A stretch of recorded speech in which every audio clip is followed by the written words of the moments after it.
Assalamualaikum warahmatullahi wabarakatuh.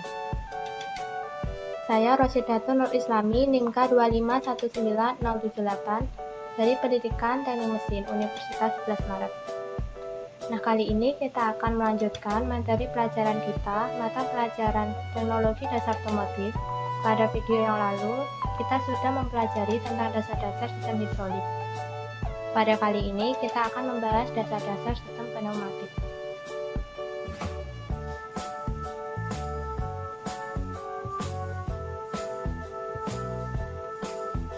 Yang pertama, kita membahas tentang pengertian sistem pneumatik. Perkataan pneumatik berasal dari bahasa Yunani, yaitu pneuma, yang berarti nafas atau udara. Jadi, pneumatik berarti terisi udara atau digerakkan oleh udara bertekanan. Sistem pneumatik adalah sebuah teknologi yang memanfaatkan udara terkompresi untuk menghasilkan efek gerakan mekanis. Karena menggunakan udara terkompresi, maka sistem pneumatik tidak dapat dipisahkan dengan kompresor, sebuah alat yang berfungsi untuk menghasilkan udara bertekanan tertentu. Selanjutnya, prinsip kerja sistem pneumatik. Prinsip kerja sistem pneumatik sebenarnya sama dengan sistem hidrolik. Perbedaannya hanya pada media penggerak yang digunakan, di mana sistem hidrolik menggunakan cairan atau oli, dan sistem pneumatik menggunakan udara. Tekanan cairan atau udara yang dimanfaatkan inilah yang digunakan untuk menggerakkan aktuator yang digunakan untuk berbagai keperluan. Aktuator di sini yaitu rem, car lift, brake lift, sistem suspensi, dan lain sebagainya. Nah, apakah perbedaan antara sistem hidrolik dengan sistem pneumatik? Dari sistem fluida yang digunakan, sistem hidrolik menggunakan fluida inkompresibel. Artinya, jenis fluida ini tidak bisa dikompresi, contohnya oli. Adapun pneumatik, jenis fluida yang digunakan adalah fluida jenis udara yang bisa dikompresi. Kemudian dari sisi tekanan kerja, sistem hidrolik memiliki rentang tekanan kerja dari 6,9 sampai 34 MPa. Adapun sistem pneumatik, tekanan kerjanya hanya berkisar 550 sampai 690 kPa. Selanjutnya, sistem hidrolik banyak diaplikasikan di berbagai jenis alat berat, dongkrak, rem hidrolik, baik cakram dan tromol, dan sistem suspensi, dan lain sebagainya. Kemudian, aplikasi sistem pneumatik, contohnya kompresor dan instalasinya, sistem AC, sistem rem pneumatik, dan lain-lain. Kemudian, kalau dilihat dari batas temperatur kerja, yaitu kerja sistem hidrolik memiliki batas temperatur kerja antara 60 sampai 70 derajat Celcius. Sedangkan batas temperatur sistem pneumatik mampu sampai nilai 180 derajat Celcius. Selanjutnya, marilah kita lihat komponen sistem pneumatik dan fungsinya pada salah satu aplikasinya, yaitu sistem pneumatik pada instalasi udara kompresor. Video ini akan menjelaskan bagaimana sistem pneumatik bekerja.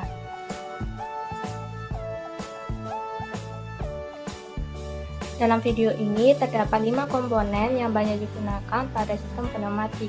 Fungsi dari komponen-komponen ini adalah untuk menghasilkan gerakan-gerakan pada aktuator, seperti untuk memindahkan barang dari satu tempat ke tempat lainnya, atau untuk menekan atau menjepit komponen menjadi satu.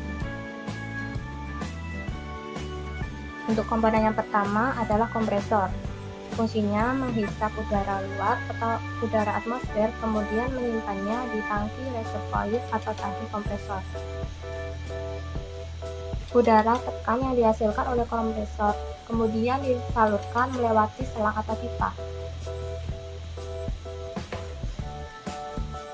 Selanjutnya, udara tadi perlu dikeringkan dan dibersihkan dari partikel-partikel seperti debu dan embun air.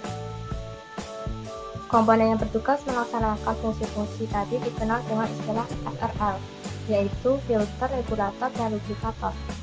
Komponen FRL. Yang pertama adalah liquid sperator yang berfungsi memisahkan antara udara dan embun air. Udara yang masuk ke dalam liquid sperator akan berputar disebabkan karena bentuk dari sudu-sudu yang ada di dalamnya. Embun-embun air akan menuju bagian bawah karena gerakan sentrifugal, sedangkan udara akan menuju ke bagian atas yang selanjutnya menuju ke air filter. Sama seperti di bagian liquid sperator, udara akan berputar masuk ke dalam air filter mengelilingi bagian saringan. Udara akan masuk menembus saringan, sedangkan kotoran akan terperangkap. Nah, udara telah bersih dan kering setelah proses ini. Selanjutnya, udara akan menuju ke regulator. Regulator akan mengatur seberapa besar tekanan udara yang akan menuju sistem. Regulator terdiri dari pegas dan sebuah knop putar yang berfungsi mengatur tekanan pegas sebagai pengontrol katup di dalamnya. Ketika knop diputar, maka pegas akan membuka katup. Selanjutnya, udara akan menuju bagian lubrikator. Regulator juga dilengkapi dengan manometer agar kita tahu seberapa besar tekanan udara yang kita gunakan. Di lubrikator, udara dari kompresor akan diberikan pelumas sehingga udara akan terlumasi sebelum masuk ke alat-alat atau aktuator-aktuator yang membutuhkan pelumasan dalam kerjanya. Tujuannya adalah untuk mengurangi gesekan-gesekan ketika alat-alat tadi bekerja. Selanjutnya, udara ini akan menuju ke katup pengontrolan arah aliran udara. Di dalam katup ini terdapat piston-piston yang mengatur jalur aliran udara yang menuju ke aktuator. Piston ini sendiri dikontrol oleh sebuah komponen yang disebut dengan sepul dan dilengkapi dengan pegas. Sebagai contoh, piston menutupi saluran 4 dan membuka saluran 2. Sebaliknya, jika diinginkan udara melewati saluran 4, maka sepul akan bekerja menarik piston sehingga saluran 2 menutup dan saluran 4 terbuka. Sepul sendiri bekerja berdasarkan perintah dari PLC, singkatan dari program logistik controller, dengan cara mengirimkan sinyal listrik menuju solenoid sehingga medan magnet akan terbangkitkan dan menarik bagian tengah lumer. Saluran 2 tertutup dan saluran 4 terbuka. Udara akhirnya mengalir menuju saluran 4. Ketika sinyal dari PLC hilang, maka kemagnetan akan hilang pada komponen sepul. Pegas akan mengembalikan sepul ke posisi semula, sehingga udara kembali mengalir menuju saluran 2. Komponen selanjutnya adalah aktuator, yang digerakkan oleh udara yang telah diatur arahnya oleh katup pengontrolan aliran. Fungsinya untuk menghasilkan gerakan dengan arah yang berbeda-beda. Sebagai contoh, dalam video ini, aktuator digunakan untuk menekan komponen. Aktuator pada video ini dihubungkan dengan saluran 4 untuk menggerakkan aktuator bergerak maju. Aktuator akan bergerak sebagai hasil dari daya yang dibangkitkan ketika gerakan maju aktuator telah selesai.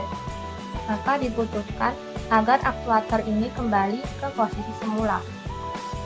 Maka katup pengontrolan aliran akan merubah aliran udara dari saluran 4 menuju saluran 2. Saluran 2 digunakan untuk menekan balik aktuator. Udara yang sebelumnya menekan aktuator maju akan dibuang menuju katup buang di katup pengontrolan aliran. Gerakan ini akan terus berlanjut selama ada perintah di PLC. Dalam video ini, sistem pneumatik digunakan untuk menggerakkan dua buah benda yang akan dijadikan menjadi satu. Nah, demikianlah salah satu aplikasi dari sistem pneumatik.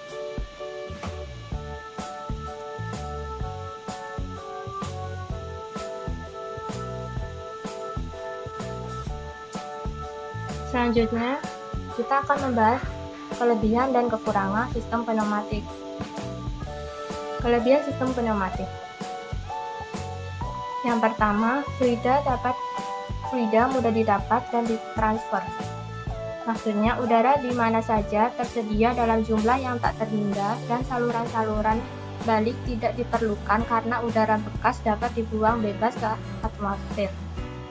Yang kedua, dapat disimpan dengan baik. Sumber udara bertekanan seperti kompresor hanya memproduksi udara mampat kalau udara itu memang digunakan. Jadi, kompresor tidak selalu bekerja. Yang ketiga, viskositas kecil sehingga gesekan juga kecil. Yang keempat, aman terhadap kebakaran. Lalu yang kelima, bersih. Kalau ada kebocoran pada saluran pipa, benda-benda kerja ataupun bahan-bahan tidak akan menjadi kotor, dan juga bila ada kerusakan pipa tidak akan ada pengotoran bintik atau stain minyak dan sebagainya.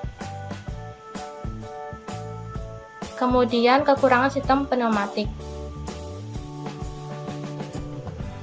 Yang pertama, bising.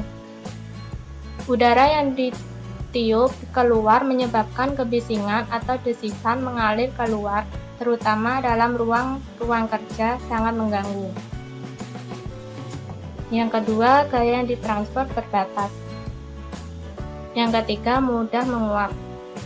Udara bertekanan mudah menguap, terutama dalam jaringan udara bertekanan yang besar dan luas dapat terjadi kebocoran yang banyak dan menyebabkan udara mampat mengalir keluar.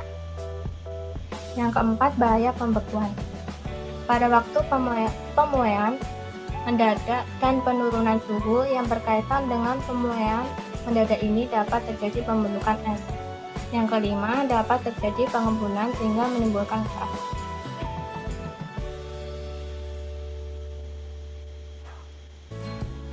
Nah, untuk mendalami materi yang telah saya sampaikan tadi, silahkan siswa-siswa sekalian mengerjakan tugas berikut, yaitu meringkas dasar-dasar sistem pneumatik pada video ini, serta pahami bagaimana cara kerja sistem pneumatik dengan mencari dari sumber lain.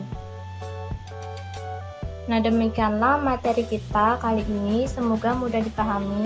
Jika ada hal-hal yang belum dipahami, bisa didiskusikan di grup kelas. Saya ucapkan terima kasih banyak. Selamat belajar. Wassalamualaikum warahmatullahi wabarakatuh.